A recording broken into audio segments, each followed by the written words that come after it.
सरकार हम लोग का सारी मांगे और हमारे समाज में जो उत्पीड़न हो रहा है एक जात के नाम पे, समाज के नाम पे, उसको कहीं ना कहीं बंद करे।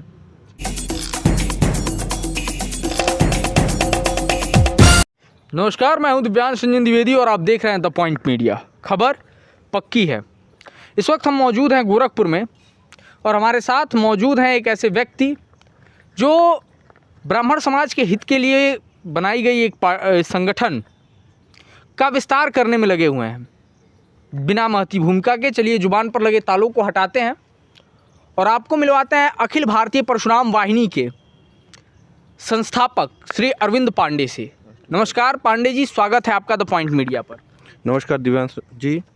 और हम आपसे जानना चाहेंगे कि विगत 4-5 वर्षों से जी अखिल भारतीय परशुराम वाहिनी पूर्वांचल में सक्रिय थी। ऐसे में ऐसी क्या आवश्यकता पड़ी, क्या आपने ऐसा महसूस किया कि इसे राष्ट्रीय स्तर तक ले जाने की बात चल रही है? जी, जैसा कि हम आपके दर्शकों को बता देना चाहते हैं कि हमारा संगठन विगत 4 वर्षों से पूर्वांचल के लगभग सभी जिलों में काम कर रहा था, बहुत अच्छे काम कर रहा था।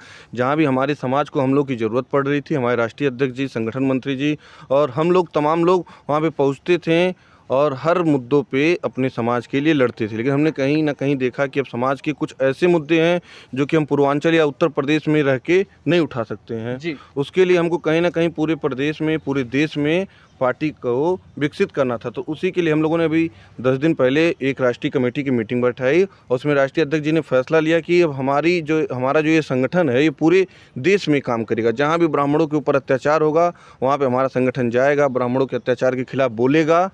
और इसीलिए हम लोगों ने फैसला लिया कि हम लोग अब पूरे प्रदेश में अपने संगठन का विस्तार करेंगे। पहले से भी पूरे देश की अगर बात करें तो समाज के कई ऐसे संगठन हैं, बहुत सारे संगठन हैं जो ब्राह्मणों के हित की बात करते हैं, ब्राह्मणों के लिए काम करने का दावा करते हैं। ऐसे में आपको क्यों लगता है कि पूरे राष्ट्रीय लेवल पर आपका होना आवश्यक है, आपके संगठन का होना आवश्यक है? जी देखिए, हम तो ये नहीं कहेंगे कि हमारा होना आवश्यक है, हम ऐसा कहते हैं कि ऐसे संगठन का होना आवश्यक है जो अपना नहीं ब्राह्मणों के बारे में सोचे, अपना नहीं अपने समाज के बारे में सोचे। आप देख लीजिए, हाल में ही जितने नेता संगठन बनाए, कहीं ना कहीं समय समय पे पहले तो आते हैं, समाज की बात करते हैं, समाज के मुद्दे उठाते हैं, जैसे उनके पास लोग हो जाते हैं, जैसे उनका नाम प्रचलित हो जाता है, तो किसी ना किसी राजनीतिक पार्टी को पास जाके समझिए ब्राह्मणों के वोटों को बेच देते हैं जी। अभी आप हाल में ही देख लीजिए, जैसे जितिन प्रसाद जी, जब तक कांग्रेस की सत्ता थी, कांग्रेस की सरकार थी, वहाँ पे उन्होंने ब्राह्मणों के वोट को दे के केंद्रीय मंत्री बने, शायद राज्यसभा सांसद तक का सफ़र उन्होंने तय किया। अब जैसे उन्हें लग गया कि हमारा जो मुद्दा है वो कांग्रेस में नहीं हो सकता है, जैसे जो हम मलाई खाने वाला जगह है वो कांग्रेस में हमको नहीं मिल सकता। उन्होंने तुरंत भाजपा के बड़े नेताओं से मिला और बताया कि हमारे पास इतने ब्राह्मण नेता हैं, हमारे पास ब्राह्मण संगठन है, और तुरंत जाके उन्होंने भाजपा में ज्वाइन हो गए। लेकिन कभी उन्होंने अपने समाज को ये नहीं बताया कि हमने संगठन बना के आपके लिए क्या किया है। तो इसी तरह जैसे कि संगठन तो बहुत हैं और पार्टियाँ भी बहुत, लेकिन कोई भी पार्टी या कोई भी संगठन समाज के लिए नहीं सोचता है। हमारा संगठन सर्वप्रथम, हमारा जो पहला मुद्दा है यही है कि हमें समाज के हित के बारे में ही सोचना है। जैसा कि आपने कहा कि बहुत सारे लोग आए, संगठन बनाया, ब्राह्मणों को साधा, पीछे उनके जब लोग हो गए तो कहीं ना कहीं राजनीतिक दलों में जाकर स्वयं का विलय कर लिया। ऐसे में हम जानना चाहेंगे, क्या अखिल भारतीय परशुराम वाहिनी भविष्य में ऐसा कुछ करने जाए तो उसके लिए क्या ब्राह्मण समाज अरविंद पांडे से क्या सवाल पूछ सकता है? जी, जैसे कि आप देख रहे हैं, लगभग विगत 4 सालों से हम पूर्वांचल में बहुत अच्छा काम कर रहे थे, सक्रिय राजनीति में थे। अगर हमको विलय करना होता तो हमारे पास इस बीच में कई पार्टियों ने हमको ऑफ़र दिया कि आप अपने संगठन का हमसे, कुछ लोगों ने बोला विलय कर लीजिए, कुछ लोगों ने बोला कि गठबंधन कर लीजिए, कुछ लोगों ने बोला कि चुनाव के समय में आपने हमारी मदद।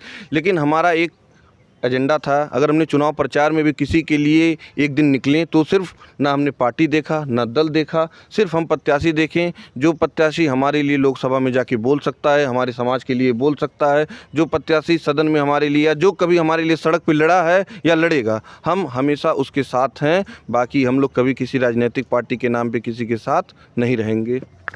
जैसा कि अभी चर्चा बहुत गर्म है जी, आपके उत्तर प्रदेश के एक नेता ने मांग की है कि हमारे पास वोट हैं और हमें उप मुख्यमंत्री बनाया जाए। ऐसे में क्या हम मान के चलें कि परशुराम वाहिनी जो आपका संगठन है, इसके नाते भी आगे आप भविष्य में उप मुख्यमंत्री बनने का सपना देख रहे हैं? जी देखिए दिव्यांग जी, हम आपको साफ कर दें कि हम कभी भी अपने समाज को पौवा भर लोगों को जोड़ के जहुआ भर बता के किसी भी पार्टी से जाके ना हमें कुछ मांग करना है। देखिए हमारा मांग जो एकदम साफ है, अभी भी है, वो आगे भी रहेगा। हमारा जो सबसे पहला मांग है कि स्वर्ण आयोग का गठन हो। दूसरा हमारा मांग है ईडब्ल्यूएस कोटे में जो सभी छात्र हों जो परीक्षा दे रहे हैं या जो आगे की पढ़ाई कर रहे हैं, उनका फ़ीस माफ़ हो। जैसे कि आपको हम बता दें कि हर समाज को जो आरक्षण मिलता है, आरक्षण में कहीं ना कहीं उनको फ़ीस में कुछ कम मिलता है, एज में वेटेज मिलता है। हमारे समाज को ना फ़ीस में वेटेज मिलता है, ना एज में वेटेज मिलता है। और अगर कभी कोई पार्टी या कोई हमारे इस मुद्दे पे हमारे साथ आएगी और हमारी इन दोनों मांगों को सबसे सर्वप्रथम मानेगी, तो उस पार्टी में का हम लोग पुरजोर से समर्थन करेंगे। और हमको मुख्यमंत्री नहीं बनना है। अगर आप हमारा ये मांग पूरा कर दीजिए तो हमारा संगठन आपका हर तरह से मदद करेगा और हम ये कोशिश करेंगे कि जो भी पार्टी हमारा ये करे उसके प्रधानमंत्री मुख्यमंत्री बनने में हमारा समाज एवं हमारा संगठन पूरा भूमिका निभाए। जैसा ये कहा जाता है, कहीं ना कहीं ऐसे संगठन जो होते हैं वो सामाजिक भेदभाव को बढ़ाते हैं। ऐसे में क्या आपको नहीं लगता कि आपकी अखिल भारतीय परशुराम वाहिनी के बनने से समाज में ब्राह्मण और अन्य वर्गों के बीच जो विरोधाभास है वो बढ़ेगा? देखिए दिव्यांग जी, अगर अपने हक को मांगना अगर आपको लगता है कि हम लोग सामाजिक भेदभाव बढ़ाते हैं तो आप काफ़ी गलत लगता है। और अपना हक मांगना कहाँ पे सामाजिक भेदभाव बढ़ाना होता है। और विगत कई दिनों में देखिए हमारे समाज के साथ हमेशा कहीं ना कहीं छल किया जाता है। एक सिर्फ जात की होने के नाते आपको कहीं छला जाता है। अब आप विष्णु तिवारी जी का ही उदाहरण देख लीजिए। लगभग उन्होंने 7300 दिन जेल में बिताए और उसके बाद पता चलता है कि वो निर्दोष थे। और 7300 दिन का उनको जेल सिर्फ इसलिए हो क्योंकि वो ब्राह्मण थे और ब्राह्मण होने का सिर्फ उन्हें सज़ा मिला और बाद में सरकार उन्हें निर्दोष कर देती है। लेकिन उस 7300 दिन का उनका हिसाब कौन देगा? उस 7300 दिनों में जो उन्होंने एक जेल की काल कोठरी में बिताए हैं, उसका उनको हिसाब कौन देगा? जैसे हमारा सरकार से यही मांग है कि जो ये हम लोगों के साथ भेदभाव हो रहा है कि एक निर्दोष ब्राह्मण 7300 दिन जेल काट रहा है और बाद में उसको निर्दोष साबित करके सिर्फ उसको जेल से बाहर निकाल दिया जाता है। आप कहीं ना कहीं अगर ये चीज़ ख़त्म कर देते हैं समाज से, तो ऐसे संगठनों की हमको नहीं लगता है कि फिर कभी ज़रूरत पड़ेगी। ऐसे संगठन फिर कभी नहीं बनेंगे। सामाजिक संगठन बनने बंद हो जाएंगे अगर सरकार समाज के नाम पे लोगों को छलना बंद कर दे। संगठनात्मक स्तर पर आपकी आगे की योजनाएं क्या है?